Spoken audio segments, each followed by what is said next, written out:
Amen. Pe- Pwede ba tuloy na lang natin praise and worship? Ayan. Pero sabi nga ni Pastora Angelo, itutuloy pa rin natin ang papuri pagsamba kahit matapos man ang awitin. No? Dahil ngayon po ay oras naman para magpiesta sa salita ng Panginoon, magsaya, mabusog, lumakas. Sinong handa na? Pumalakpak sa Panginoon. Amen. Handa na po kami, Lord. Praise God. Sino pong nagbabasa na ng Genesis?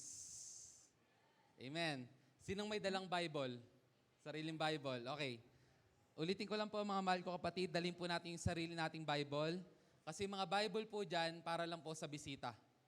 Okay? So that may sarili po tayong Bible. Para pwede nating sulat-sulatan, kahit anong pwede natin gawin. Kasi sa atin po yung Bible. Before I go sa ating pong tema, napukaw lamang po yung attention ko sa istorya ni Noah. Actually, I believe Genesis chapter 5 pa lang, no? Pero sa istorya po ni Noah, may kita po yan sa Genesis chapter 6. May kita po natin yung mga tao sa panahon na ito ay maunlad na sila. Kompleto na po yung sibilisasyon nila, meron silang technology. No? And kasabay po ng pagyabong ng sibilisasyon, siya rin pong pagyabong ng kasalanan.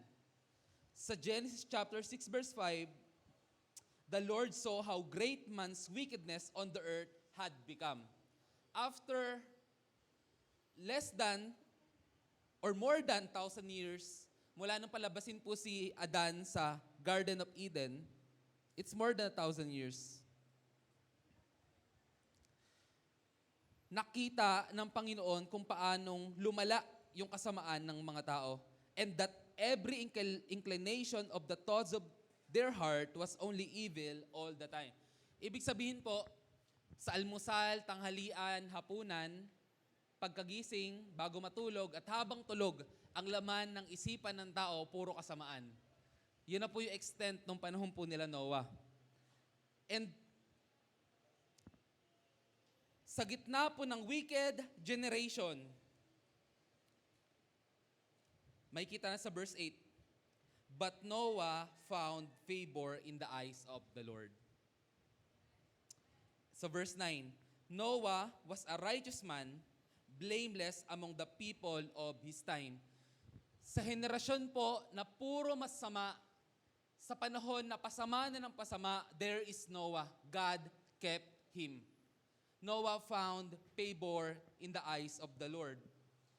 And I also want to show si Enoch sa chapter 5 verse 21 naman ng Genesis.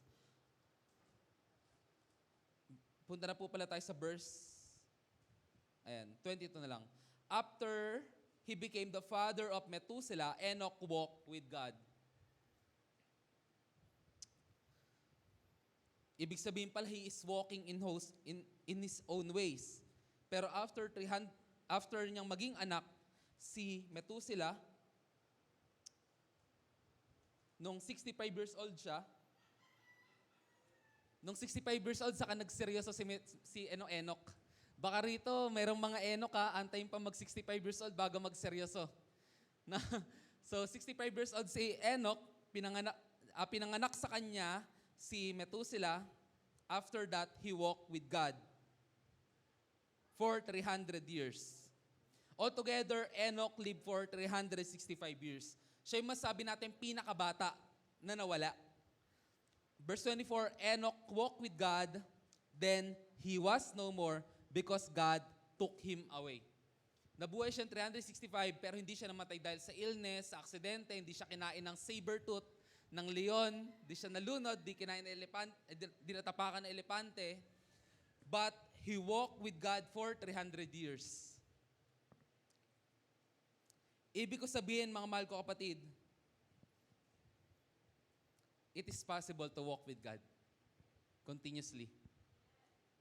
It is possible na makasama mo siya sa bawat araw na iyong buhay. Hindi lang po tuwing linggo, Hindi lang po tuwing may gawain, hindi lang po tuwing may Bible study sa ating mga bahay.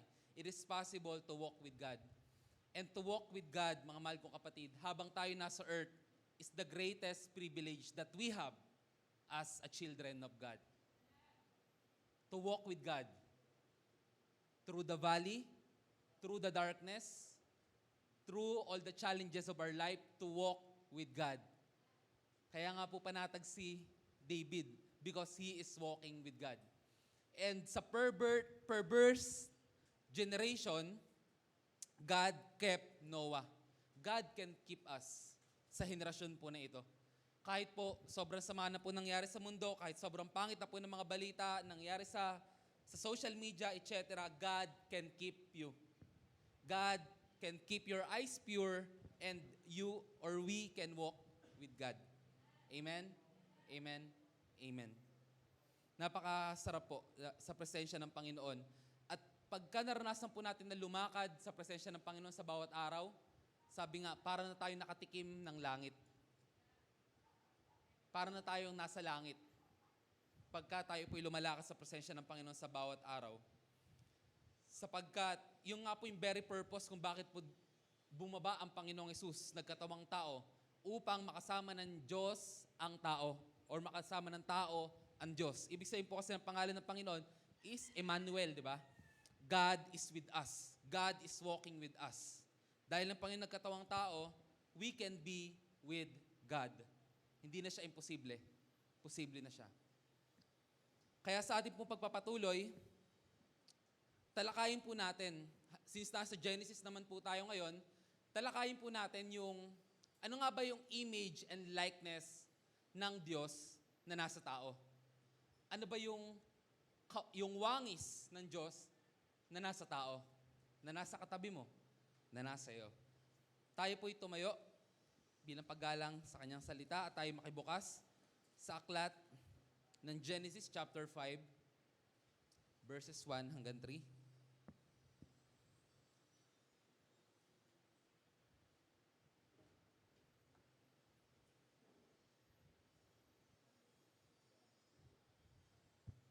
Amen? Kita na po?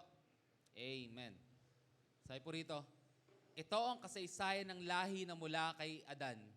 Nang likhain ng Diyos ang tao, ginawa niya ito ayon sa kanyang larawan. Sila'y nilikha niya na lalaki at babae, at matapos pagpalain, sila'y tinawag niyang sangkatauhan. Si Adan ay 130 taon nang maging anak niya si Seth na kanyang kalarawan. Sa English, gusto ko pong basahin. This is the written account of Adam's line. When God created man, He made him in the likeness of God. He created them male and female and blessed them. And when they were created, He called them man. No? So dito mankind, dito man. And when Adam had lived 130 years, he had a son in his own likeness. Ano rito? Ano sabi rito? Na kanyang kalarawan. Okay. In his own likeness, in his own image, and he named him Seth. Let's pray. Purihin ka aming Ama, salamat sa iyong mga banal na salita. Salamat Panginoong Hesus sa iyong mga ginawang sakripisyo at pagpapala sa amin. At salamat Banal na Espiritu na ikaw po ang nangungusap, tumutulong sa amin. Sa oras mong ito, amin Diyos, yung mga salita mo na ay mapakinggan, maging buhay, maging malakas, maging kapakipakinabang. We believe that your word is sword, better than the two-edged sword. It can pierce sa mga pinaghiwalayan ng kaluluwa at ng espiritu. Nakakatagos sa pinaghiwalayan ng buto at utak sa buto. Nakakasiyasat ng puso at iniisip ng tao. Panginoon, conform us to the image of your Son. Alisin mo, Panginoon, yung mga extra sa aming life. Ukitin mo kami. Kaya sa mabuting at mahusay na Father, ihulma mo kami, Panginoon. Sanctify mo kami with your word. We thank you, we love you. In Jesus' name, amen. Nakakaupo po ng pumapalakpak sa Panginoon. Hallelujah. Purihin po ang Panginoon. Isa po muling mapagpalang umaga, mga mahal ko kapatid. At Happy June. Yan. Sa pong pinagpalang June, tatawagin po natin ng June na, Humility Month. Yan. Tayo po ay magpakumbaba, magpasakop sa Panginoon. No? Bakit kaya yung Pride Month, isang buwan, yung araw ng kagitingan, or araw ng mga bayani, isang araw lang. No? Araw ng mga tatay, isa lang. Pero pag tumawid ka sa rainbow, jaywalking ka na, homophobic ka pa. Nabalitaan niyo ba yun? Okay. Pag di ka tumawid, para ka nagtatransition, okay din, no? Para tapakan mo. Okay lang kahit naka-live. We will not conform to the world because ang truth hindi nagbabago. Kung ang truth nagbabago, that is not truth. That is just reality. Ang reality natin nagbabago. Ang truth, absolute. Hindi po nagbabago yan. No? Pag sinasabi isang tao na, I have my own truth, you have your own truth, huwag mo ipilit sa akin yung truth mo. Kaibigan, that's your opinion. If that's your truth, that's your opinion. Because truth is absolute. No? You will know the truth, and the truth shall set you free. Truth is a person. Truth is the Word of God. Truth is Jesus Christ. Tignan natin mga mahal ko kapatid, yung original creation ng Panginoon or original plan ng Panginoon nung nilikha niya ang tao. No? So, may tatlong bagay po tayong pag-aaralan. Una, the created nature of man. Ito po ay applicable para kay Adam and Eve. No? Ano ba yung original statute nila or katatayuan nila, status nila? Ikalawa po, the fallen nature of man. And ikatlo, the redeemed nature of man. Punta po tayo sa una. Sabi po sa Genesis chapter 1 verse 26 to 27, and then God said, let us make man in our image, in our likeness.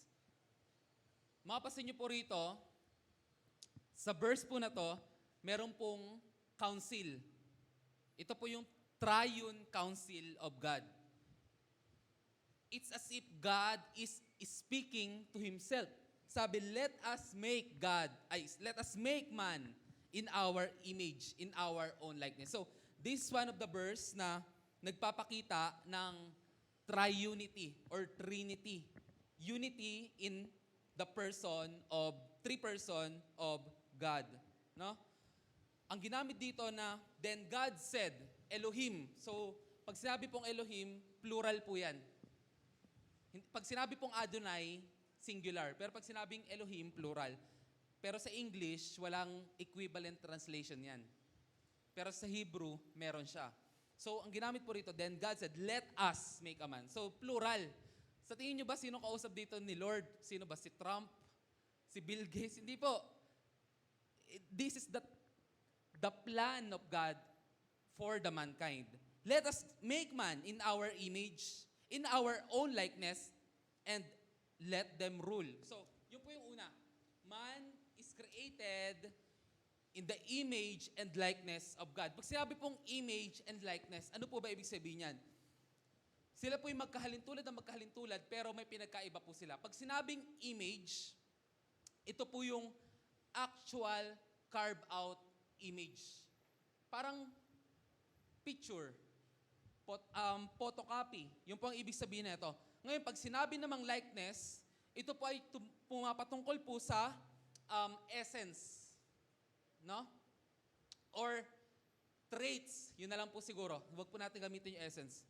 Pumapatungkol po sa inner value. No? Ano po, pag sinabi pong likeness, kung ang Diyos ay may authority, binibigyan din ng Diyos ang tao ng authority and dominion. Kung ang Diyos ay may will, binibigyan din ng Diyos ang tao ng free will. So yun po ibig sabihin, kung ang Diyos ay espiritu, nilagyan din tayo ng Diyos ng espiritu. Yun po ibig sabihin ng man is created in the image and likeness of God. No? But, again, as I've said, sino po ang pinapatungkulan dito? Let us make man in our image. Sino po ang pinapatungkulan dito? Ang pinapatungkulan po ba lahat ng tao? Mga mahal ko kapatid, kung tayo po ay nag-aral po tayo hermeneutics, ang pinapatungkulan po dito si Adan at si Eva.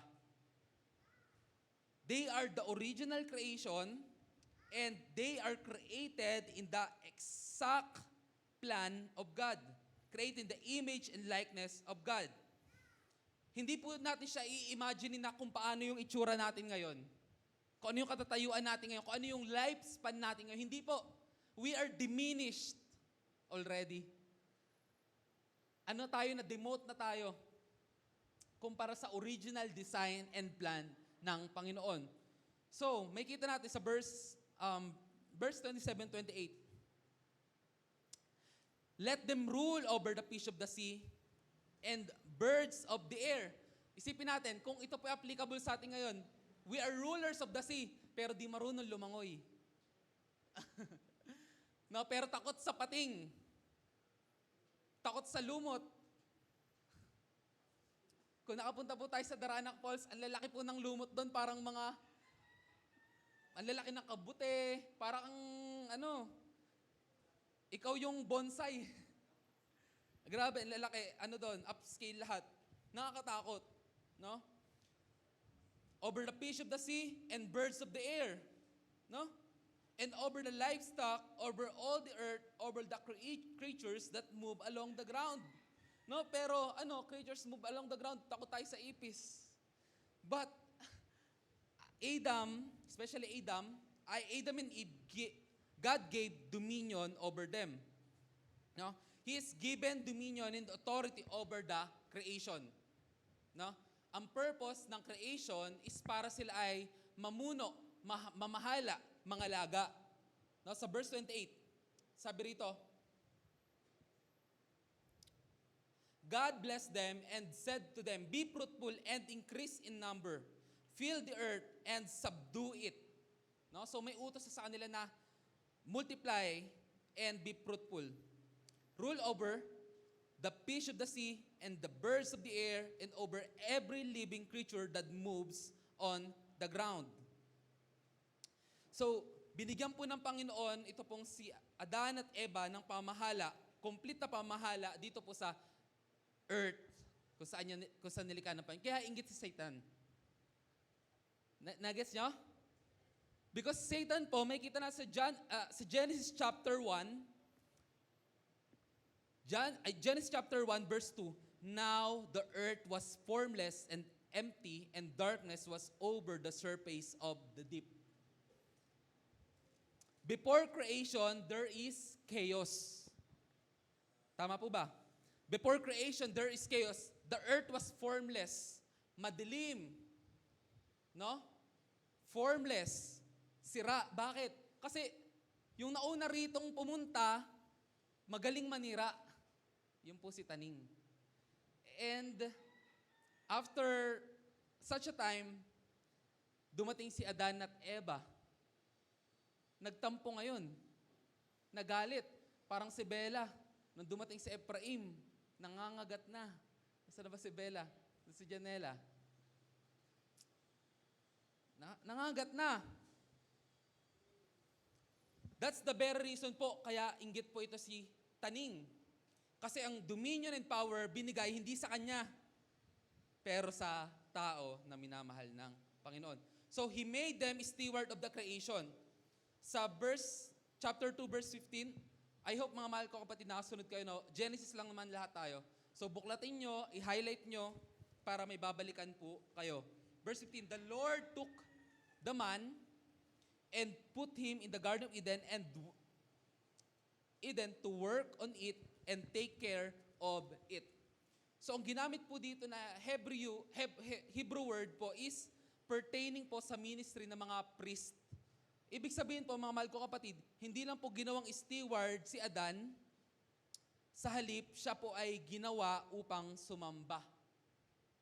Sa pamagitan po ng service niya ng pag-aalaga ng Garden of Eden, pagkukultivate, pagpapalago, no, pagmamanage, pamahala, yung service po niya na yon, yung work po niya na yon, and yung purpose po niya na yon is pagsamba niya sa Panginoon. So mga mahal ko kapatid, we are not made to work. We are made to worship. Sabihin nga natin, I am not made to work, I am made to worship. I'm not made to work, I am made to worship. Yung work po na meron ka ngayon, do it as if si Lord Jesus Christ ang inyong pinaglilingkuran. As if hindi po tayo naglilingkod sa tao, naglilingkod po tayo sa Panginoon. No? Ikaapat po na karakter ng created nature of man is there is innocence. But before I go there, gusto ko lang po sa inyo ipakita yung extent kung gaano po ka-amazing yung creation ng Panginoon. Dito po sa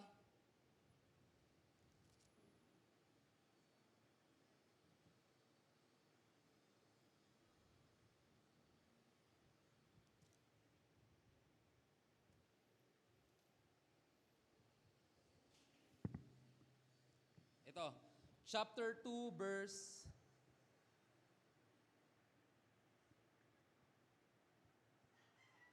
19. Yan. Chapter 2, verse 19. Sabi rito, now the Lord God had formed out of the ground all the beasts of the field and all the birds of the air. He brought them to the man. So dinala siya kay Adam to see what he would name them, and whatever the man called each living creature, that was its name. So the man gave names to all the livestock, birds of the air, and all the beasts of the field. Okay.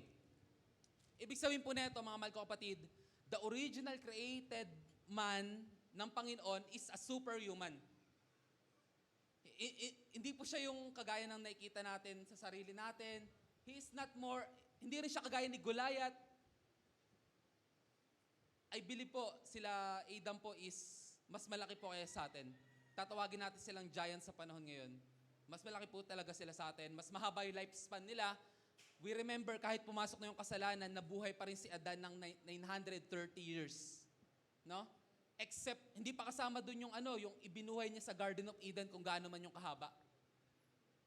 So, ibang-iba po itong mga taong ito. Hindi po siya kagaya natin. Hindi po ito pinipimpol, basta-basta. Hindi po ito bigla na lang, sinisipon. Hindi po.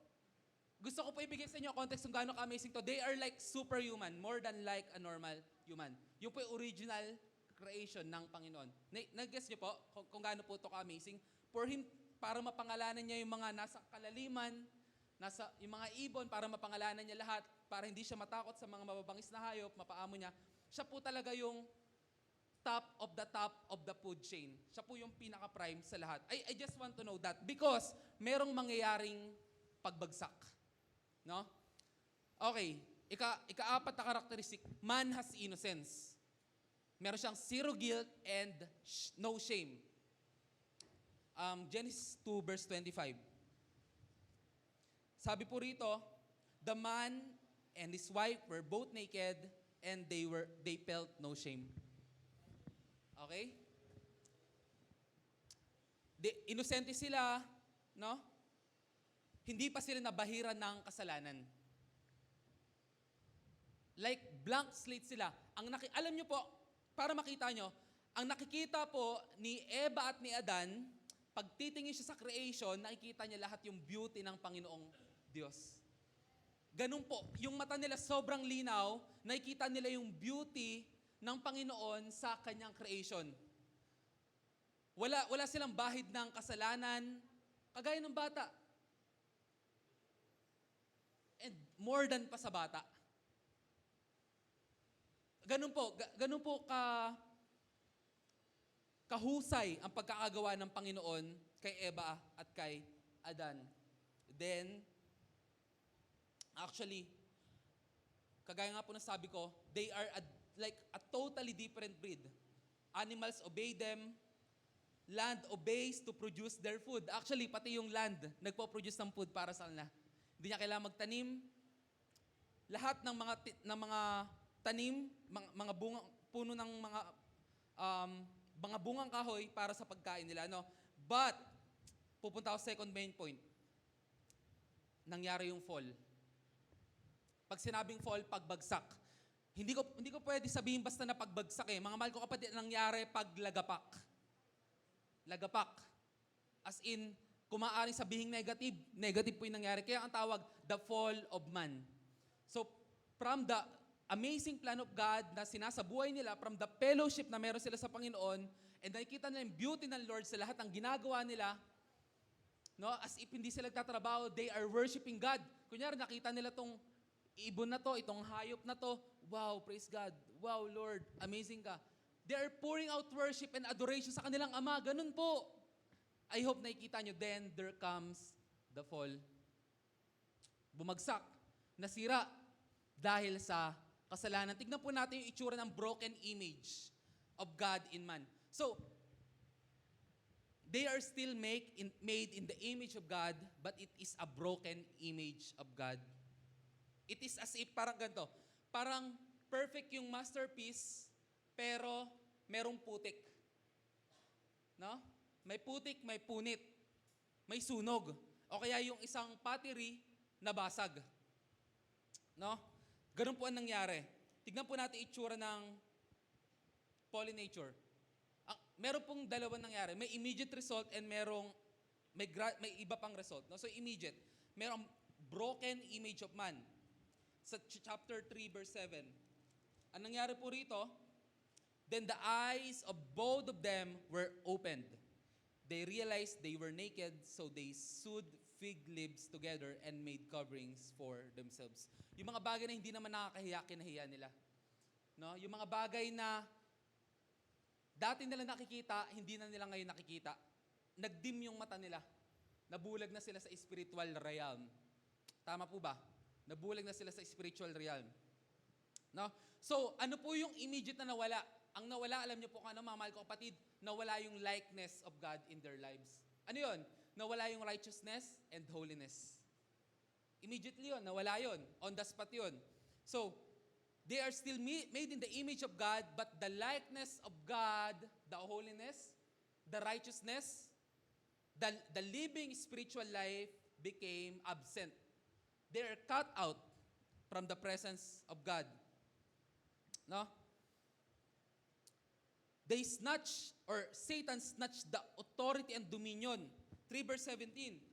Ito, because you listened to your wife and ate from the tree about which I commanded you must not eat.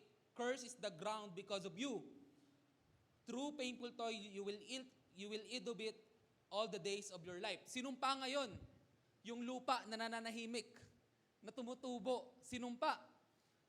No? Ngayon, wala nang authority and dominion si Adan over the creation. Nakikita niyo po yung sense?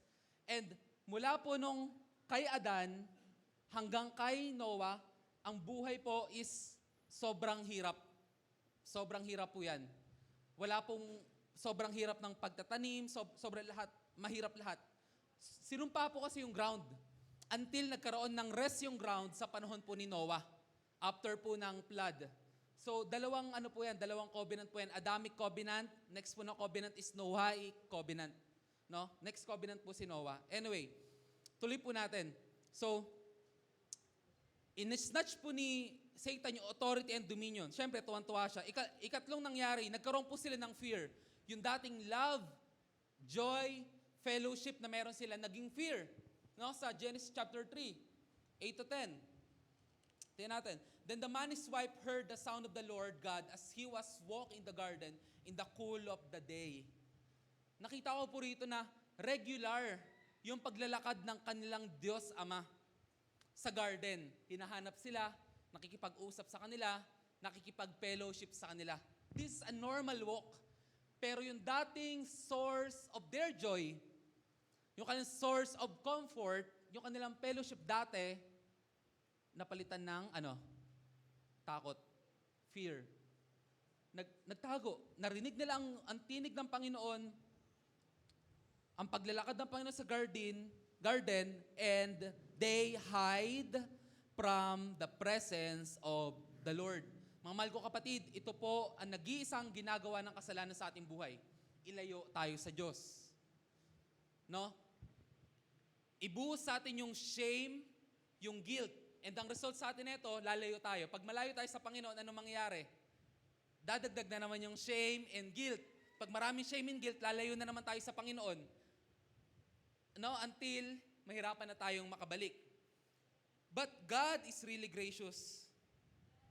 God is really gracious. May ginawa siyang paraan. Pero hindi ko muna siya itatakel ngayon. No? Ikaapat na curse, ikaapat na nangyari, sila ay sinumpa. No? Genesis chapter 3, verse 11 to 19. Tingnan natin yung sumpa. Ito. Who told you that you were naked? Have you eaten from the tree that I commanded you not to eat from? Verse 12. The man said, the woman you put here with me, she gave me some fruit from the tree and I ate it. Sinisini Adan si Eva. Then sabi naman ni Eva, the woman said, the serpent deceived me and I ate. Dati yung mag-asawa hindi nag-argue. Nung nasa presensya ng Panginoon, ngayon nag-argue na sila, nagtuturoan na sila. Yung babae binigay mo sa akin, pinakain niya ako. Sabi ng babae, yung ahas, tinukso niya ako. Oh. Nangyari pa ang pinakaunang love quarrel, ang sisihan. Salit di sila nag-aaway. No? Sinumpa. Ang babae may hirapang mga anak, ang lalaki magtatrabaho hanggang sa mamatay. No? And ikalima nangyari, they are separated from God and the garden. No? Chapter 3, 21 to 24. The Lord God made garments of skin for Adam and his wife and clothed them. And Lord God said, okay, talon tayo sa verse 23. The Lord God banished him from the Garden of Eden to work the ground from which he had been taken. After he drove the man out, he placed on the east side of the Garden of Eden. Ayan. So, may nilagay ng bantay na mga angels at isang sword na umiikot, nagbabantay para hindi sila muling makapasok sa Garden of Eden. They are banished from the presence of God. And mga mahal ko kapatid, ito lang po yung nag-iisang trabaho ng kasalanan. Ilayo tayo sa Diyos. Ang nag-iisang trabaho ng kasalanan, ang nag-iisang trabaho ni Satanas, sirain ang plano ng Diyos. Naparito ang kaaway upang pumatay, magnakaw, mangwasak. Yun ang pinakaplano niya, sirain yung plano ng Diyos. No? And mga panahon pong ito, tuwang-tuwa po si Satanas. Because nangyari yung the fall of man. And nung sila po ay nag-fall, sobrang lagapak. As in, sobrang lagapak. Tingnan pa natin yung iba pang result po ng fall. Ang other result pa po ng fall ay, yung takeover ng sin and ng temptation. Nangyari po ito sa kanilang mga anak. Sa Genesis chapter 4, verse 6. Then the Lord said to Cain, why are you angry? Why is your face downcast? If you do what is right, will you not be accepted? But if you do not do what is right, sin is crouching at your door. It desires to have you, but you must master it. Ibig sabihin po, simula nung nagkasala, bumagsak, lumagapak, si Eva at Adan, nandyan na po ang temptation, ang kasalanan. Nag-aabang ng kanilang masisilo. Nasa pintuan lang po lagi ang kasalanan, yung temptation. Nagbago ba yun sa panahon ngayon? Hindi po. Hanggang ngayon, nandiyan pa rin po yung kasalanan. Yung temptation, nandiyan pa rin po yung kamatayan na ang plano ay siluin tayo. Ilayo tayo ng mas malayong-malayo mula sa plano ng Diyos. No? And sabi rin po sa Romans chapter 3, verse 23, wala nakabot sa kaluwalhatian ng Diyos. No? Lahat ay nagkasala at wala nakabot sa kaluwalhatian ng Diyos. Satan became the God of this world. So yung mga tao sa mundo natatalokbungan ng itim na belo at ang nagmamayagpag, ang nagiging hari, ang nagjojos-josan sa mundong ito, walang iba kundi si Taning. Saan po siya naghahari? Naghahari po siya saan? Sa gobyerno. Sa financial institutions. Naghahari po siya sa mga organizations. Naghahari po siya sa iba't ibang mga bahagi ng society. No? Pero, he is small g. Diyos-Diyosan lang po siya, hindi absolute ang kanyang rule. No?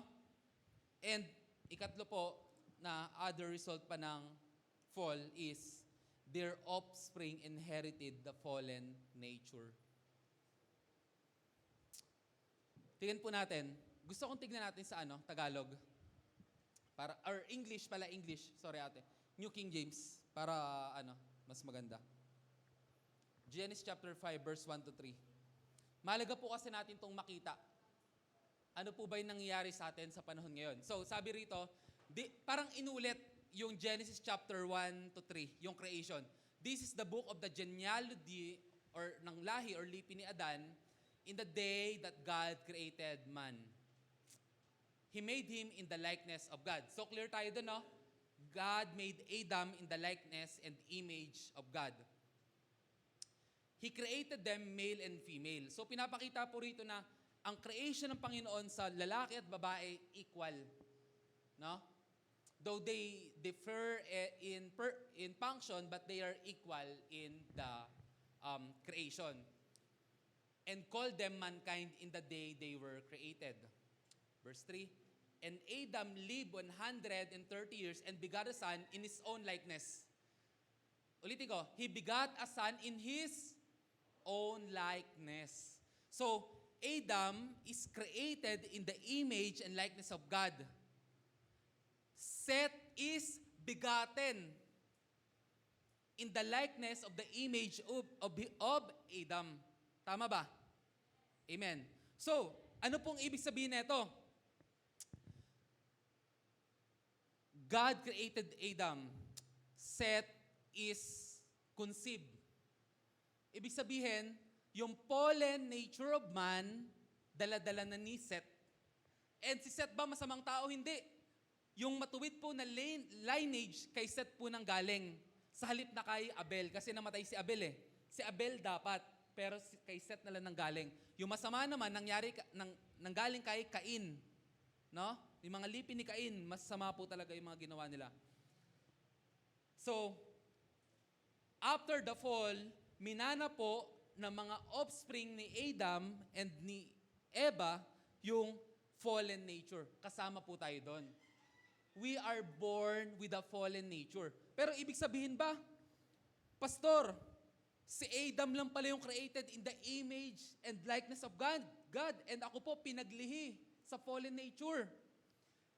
Imago Dei pa rin po ba, Pastor? Pag sinabing Imago Dei, image of God. Pastor, created pa rin po ba tayo in the image of God kahit fallen nature na tayo? Mga mahal ko kapatid, yes. We are created in the image and likeness of God, pero hindi nakagaya ng creation kila Adam. Is that clear? Mahal po tayo ng Panginoon. Tayo po actually ay hinabi sa sinapupunan. No? Pinagperop tayo po, isabi kagaya ng awit ni David, ako'y pinaglihi sa kasalanan. No? Pero ito po ang mabuting plano sa atin ng Panginoon. Akala po ni Satan is na-checkmate na niya si Lord. Pero may tinatawag po na redeemed nature of man. May redeemed nature of man po.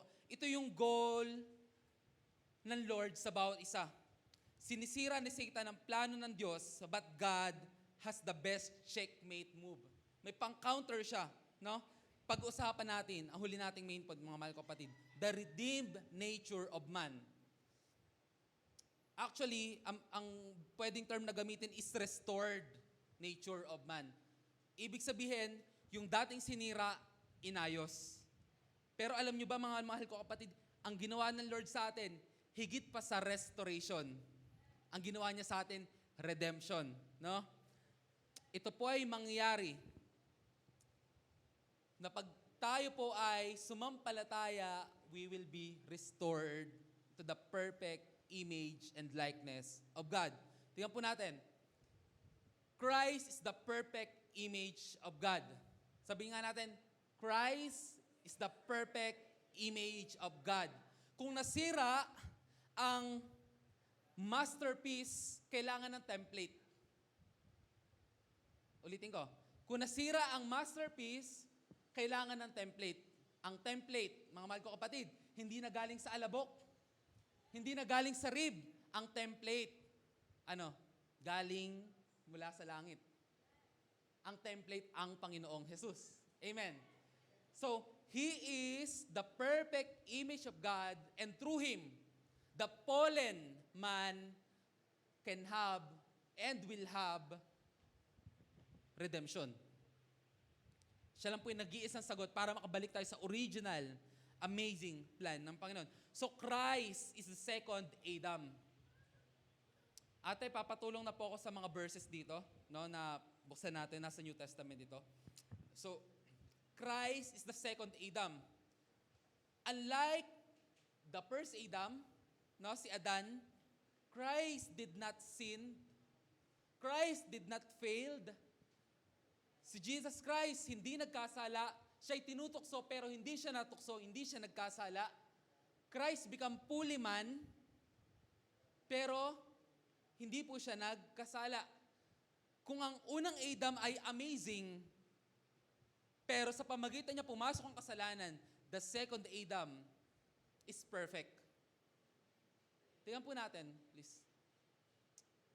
Sa 1 Corinthians 15 verse 45. Ang unang tao, si Adan, ay nilikhang binigyan ng buhay. Ang huling Adan ay Espiritong nagbibigay buhay. Wow. The second Adam, Jesus Christ. Christ is the better Abel. Alam niyo po, si Abel po, siya po yung righteous. Mula sana sa lineage niya yung manggagaling yung mga matutuwid, maaring si Moises, Abraham, Panginoong Jesus, but he was killed. Tingnan natin sa Hebreo. I believe pinalitan ko to. Hebreo, yun eh? Hindi siya napalitan. Wait lang po.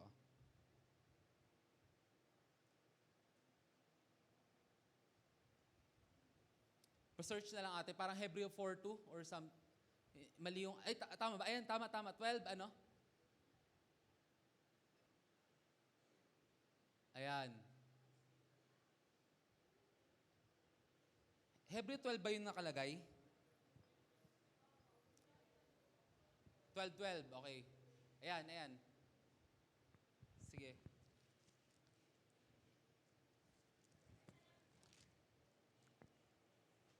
Thank you. Ayan. Nilapitan ninyo si Jesus, ang tagapamagitan ng bagong tipan, at ang dugong iminisik na may pangako ng mas mabuting bagay kaysa sa isinisigaw ng dugo ni Abel. Alam niyo po, sa sobrang pure, sa sobrang righteous ng dugo ni Abel, ulitin ko, sa sobrang pure at sa sobrang righteous ng dugo ni Abel, nung tumagas yung kanyang dugo sa lupa, yung lupa sumigaw ng hustisya. Ganun po ka-pure yung dugo po ni Abel. Na yung dugo niya ay, nung tumagas sa lupa, yung lupa humingi ng hustisya. At yung pumatay sa kanya ay sinumpa. At yung papatay sa kanya susumpain ng 7 beses. At yung anak ni Cain, si Lamech, ay susumpain ng 77 beses. Sino man papatay sa kanya. Nakikita niyo po kung gaano ka-righteous, kung gaano ka-pure ang blood ni Abel. But, mga mahal kong kapatid, sabi rito, ang dugong iwinisik na may pangako ng mas mabuting bagay kaysa sinisigaw ng dugo ni Abel. The blood of Jesus Christ is better than the blood of Abel. Mga mahal ko kapatid, kung si Abel ay nag-offer ng the best na handog, we remember, di ba, na siya isang pastol? Kinukuha niya yung best na handog, inaalay niya sa Panginoon, nalulugod ang Panginoon. Si Cain naman, hindi nalugod sa kanyang Panginoon. Hindi dahil sa handog niya, pero dahil nagkasala si Cain. Ulitin ko, mga mahal ko kapatid. Kung si Abel ay nag-offer ng best na handog, guess what? Ang Panginoong Jesus, in-offer niya yung sarili niya. Ako pa, palakpak ako sa Panginoon. Wala na siyang the best na pwedeng may offer. Sarili niya yung in-offer niya pantubos ng kasalanan. This Christ is the perfect image of God. He is better than Adam, who is the best of creation. He is better than Abel, who has the purest blood, purer blood, or righteous blood. He is better than Adam and Abel. And Jesus Christ is the image of the invisible God. Tignan po natin please. Colossians 1 verse 15. Si Kristo ang larawan ng Diyos na hindi nakikita. Siya ang panganay na anak at pangunahin sa lahat ng mga nilikha. Christ, the image of the invisible God. Through Christ, makikilala natin kung sino ba ang Diyos Ama. No? It's no longer about created in the image of God. Because if we are in Christ, no, we are reflecting the image of the visible God. We are reflecting Christ in our lives. No? Christ is the image of the invisible God. Hebrew 1:3. Christ is the perfect image of God.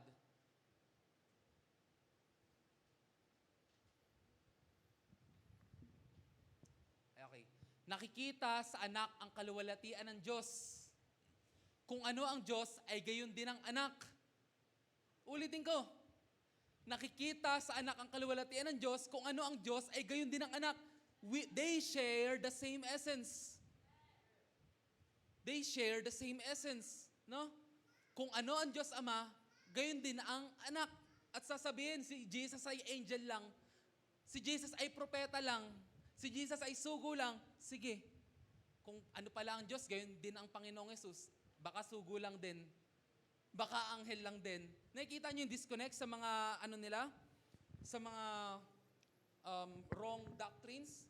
But makikita po natin dito that Christ is the perfect image of God. Kung ano ang Diyos, gayon din ang anak. And sabi po sa John 14 verse 9, siyang nakakita sa anak, nakakita na rin sa Ama. Ayan. Kahit tagal na ninyo akong kasama. Tingnan sa verse 8. Ayan. Kasi before this po, ang laging bukang bibig na po ng Panginoong Hesus ay ang Diyos Ama. Babalik siya sa Ama, no? Sa bahay ng kanyang Ama, maraming silid. So ang sabi rito ni Felipe, Panginoon, ipakita po ninyo sa amin ng Ama at masisiyahan na kami. Sagot ni Jesus, kahit tagal na ninyo akong kasama, hanggang ngayon hindi pa ninyo ako kilala, Felipe. Ang nakita sa akin, nakita na sa Ama. Nakikita nyo? John chapter 3, 10 verse 30. Sabi rito ng Panginoong Hesus, 10 verse 30. 10. Sabay-sabay po natin itong basahin. Ayan. Si Jesus po nagsalita rito. Sabi ng Panginoong Hesus, ako at ang Ama ay iisa. Jesus Himself is the perfect image of God. They are one in essence. They are one in being. They are separate in person and function. So clear po ba that Christ is the perfect image of God? Amen? Sapagkat pupunta po tayo sa last subpoint natin. We are redeemed in Christ. Will you agree, mga mahal ko kapatid, na yung first creation is sobrang amazing? Will you agree? Sobrang amazing. Like superhuman. They are blessed beyond measure actually. Lahat ng pangangailangan nila pinrovide sa Eden. Yung dominion and power binigay sa kanila, they got the authority. They have the authority. Kung paano may authority ang Diyos, may authority rin sila. But all those things, kasama yung eternal life, has been stripped away from them and snatched ni taning. But through Christ, we can gain redemption. Through Christ, we can gain restoration. Yung plano ng Diyos na sinira ng kanyang kaaway ay mare-restore sa pamagitan ng Panginoong Hesus. Sinong gusto nun? And this is accessible for those who believe in Christ. Kaya mga mahal ko kapatid, mahalagang malaman natin ano ba yung katatayuan ng dati ng tao, paano nasira yung tao, at ano yung patutunguhan ng tao. Because ang storya ng mankind hindi pwedeng matapos sa the fall. Ang storya ng mankind hindi pwedeng matapos sa pagbagsak, sapagkat ang Diyos ay may mabuti at dakilang plano para sa atin. Kaya dumating ang Panginoong Hesus. This redemption, matatagpuan lamang sa Panginoong Hesus. Sa 2 Corinthians chapter 5, verse 15, may kita natin na silang nakipag-isa. Ayan, kahit kung nakipag-isa na kay Kristo ang isang tao, taas ang kamay naman nakipag-isa na kay Kristo. Kung nakipag-isa na kay Kristo ang isang tao, isa na siyang bagong nilalang. Wala na ang dati niyang pagkatao. Sa halip ito'y napalitan ng bago. Paano po ito nangyari? Yung creation na nangyari sa panahon ni Adan ay mas naging better creation sa panahon ng Panginoong Hesus. Hindi na po tayo binobuo sa pamagitan ng clay, sa pamagitan ng broken ribs. Tayo po ay pinapanganak muli sa pamagitan ng Spirito. We are made a new creation from the inside out. No? So this is a new creation, hindi recycled creation.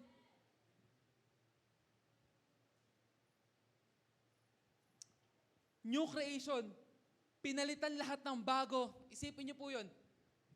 Again, do you agree na amazing yung creation dati? Yes. But this creation na pwede nating makamit, or this restoration na pwede nating makamit sa pamagitan ni Kristo is far more superior sa kung ano yung nangyari kila Adan at Eva. Anong ibig sabihin po nun, mga mahal ko kapatid? Kung paano pong si Adan at Eva ay may authority na bigay sa kanila ng Diyos, ang mga anak ng Diyos may authority na bigay sa kanila ng person of Christ.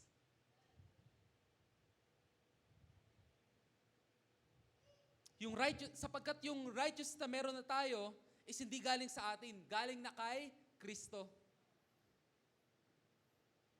Yung buhay na meron sa atin, hindi galing sa atin, galing kay Kristo. Yung lahat ng mga ninako ni Satanas, pinalitan ni Kristo ng bago.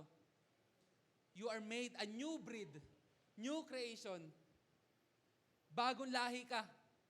Bagong nilalang ka na. As in, bagong nilalang ka. Kung maaari na lang magbago, kung maaari, magpalit yung pangalan mo, yung apelyido mo, yung DNA mo, yun yung something na nagbago sa loob.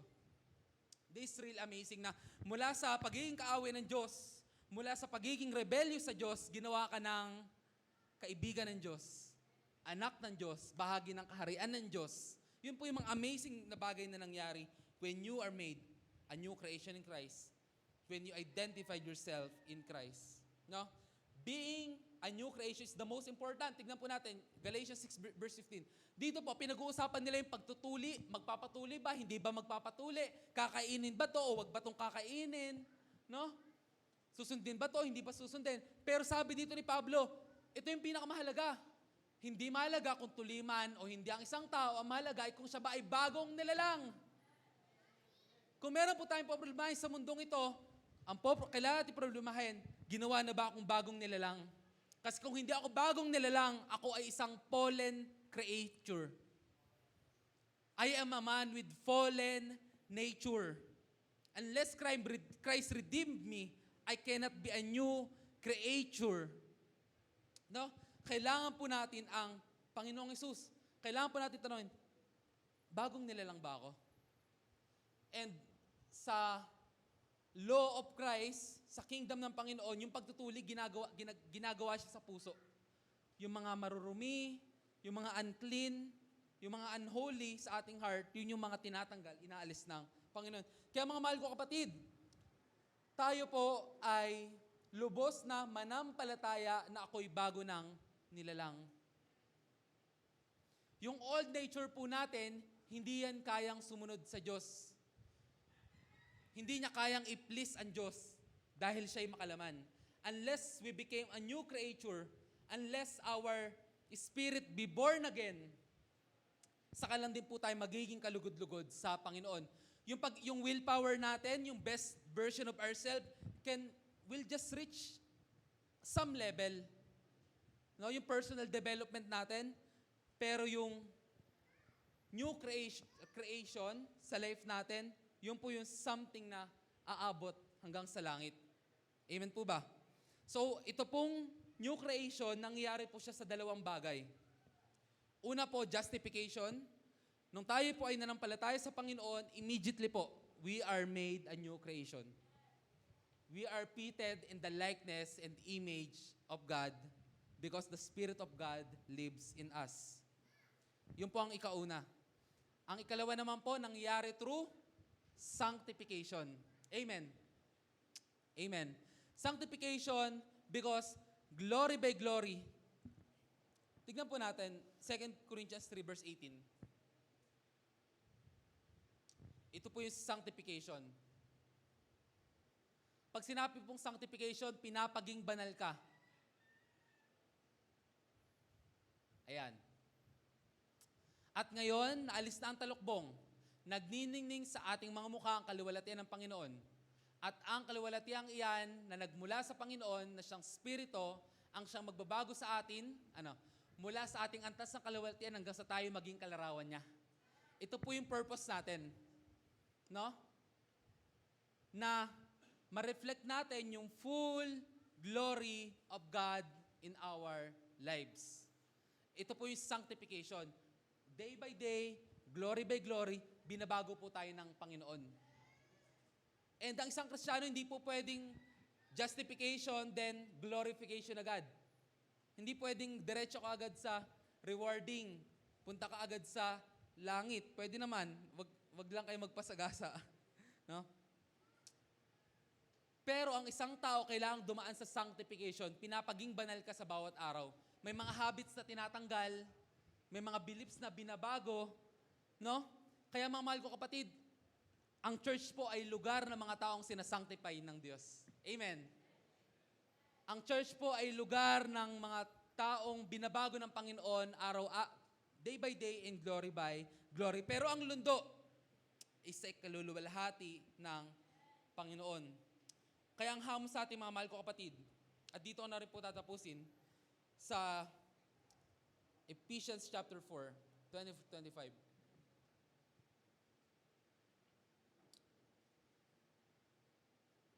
to 25. Ayan, pwede naman. Sige, 24.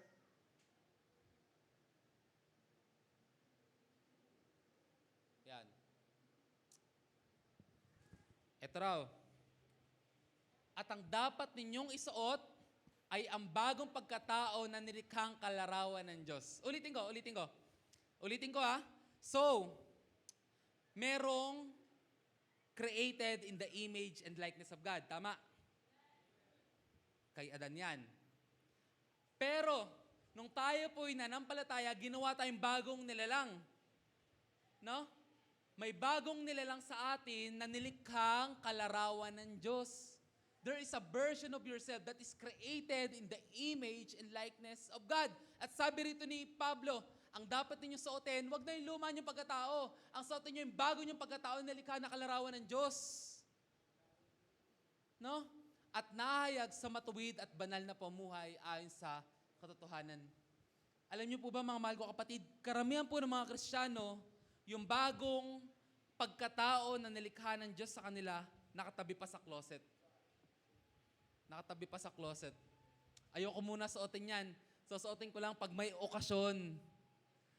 Ang ganda masyado ng pagkakagawa ng Panginoon sa new creation na yan. Diyan muna. Ang susuotin ko muna, yung luma kong pagkatao. Ang luma na po natin pagkatao, tigmak ng dumi. Para ka nag-scuba diving sa imbornal. Are you getting my point? Bulok. Patay. Para ka nagsuot ng mascot ng patay.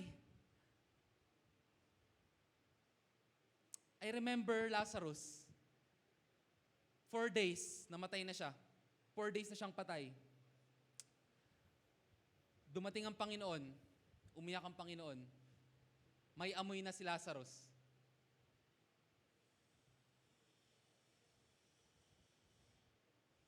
Sabi ng Panginoon, Lazarus, come out. Come out. Lumabas po siya na brand new.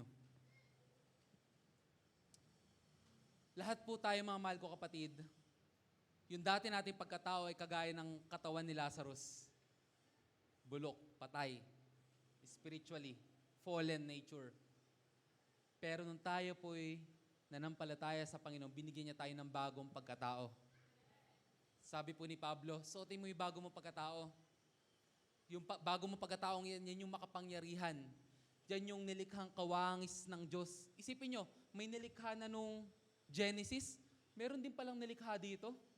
No? Dapat yung ang bagong pagkatao nalikhang kalarawan ng Diyos. You are made a new creature. Kaya sabi nga ni Pastor Jun, ako si Jun pero hindi ako si Jun. Ganon din po mahal ko kapatid. Ako si Purge pero hindi ako si Purge. Sapagkat yung dati kong pagkatao napako na sa krus. Yung dati kong pagkatao nakalibing na sa ilalim ng lupa. Ang namumuhay sa akin, buksan natin huling verse. Galatians chapter 2 verse 20.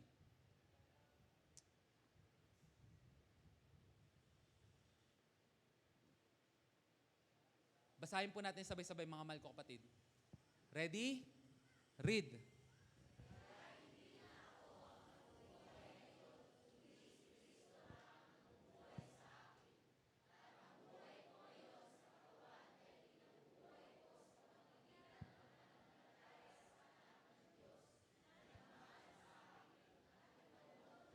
Sarili para sa akin. Maaari po ba tayong tumayo?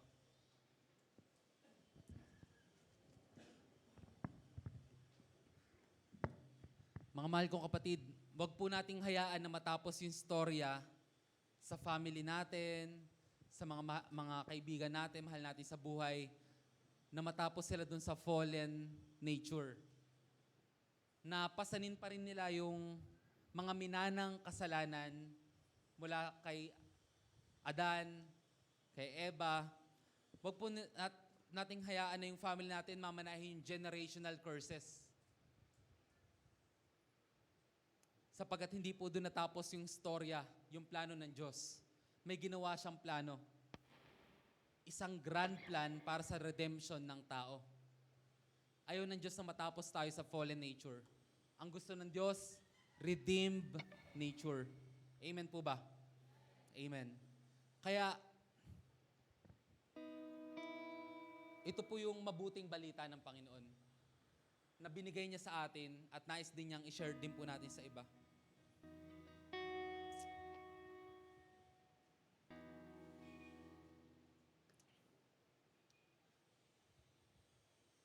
Nawa magkaroon po tayo ng true concern para po sa mga wala pa sa Panginoon.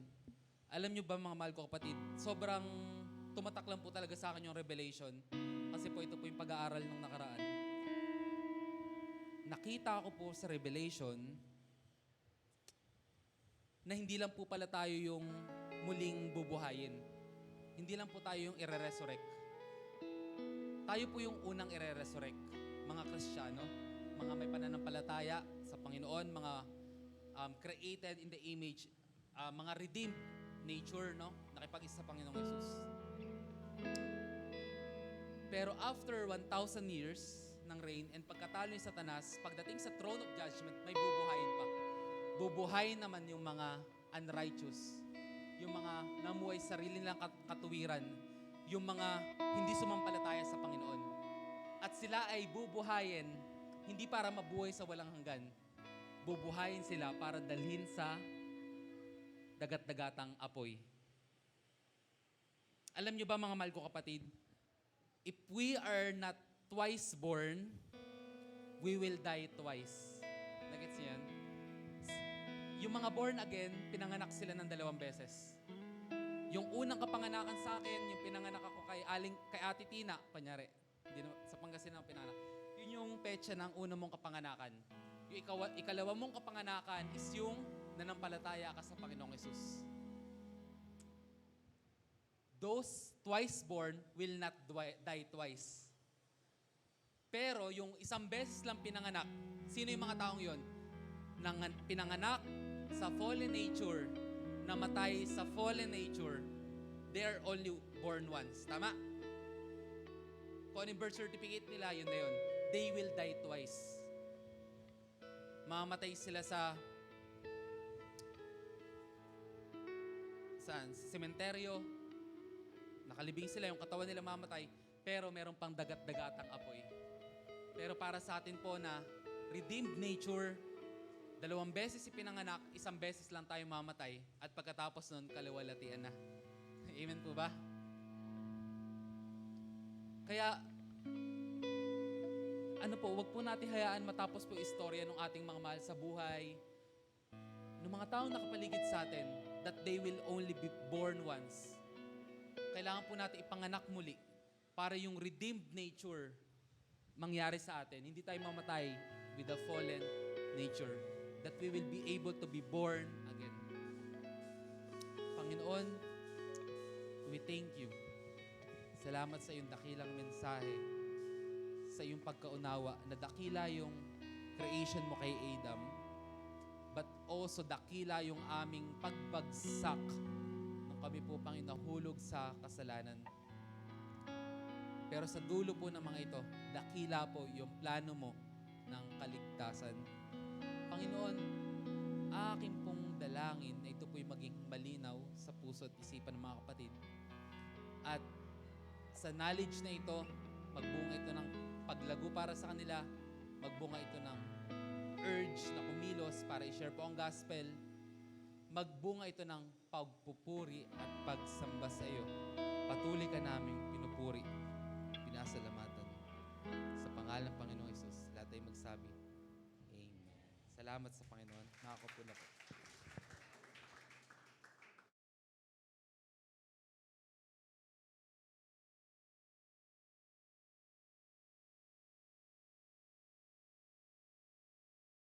Narinig mo na ba? Narinig mo na ba? Narinig mo na ba? Narinig mo na ba na ang Diyos ay magbubuhos ng masaganang pagpapala? Tumanggap ng kaligtasan, kalayaan, kapahingahan at kapayapaan, kagalingan at katugunan sa lahat ng ating mga pangangailangan. Ang Jesus Christ, our Deliverer Christian Fellowship, ay nakahandang maging daluyan ng masaganang pagpapala para sa iyo. Samahan niyo po kami sa gawain ng Panginoon. Maaabot ka kahit sa loob ng iyong tahanan through our different online platform. You are invited! Come, join us! Halina, tara! At ihandog ang ating mga pasasalamat, pagpupuri at pagsamba sa ating Diyos na buhay. Be online and be blessed. Be online and be blessed. Be online and be blessed.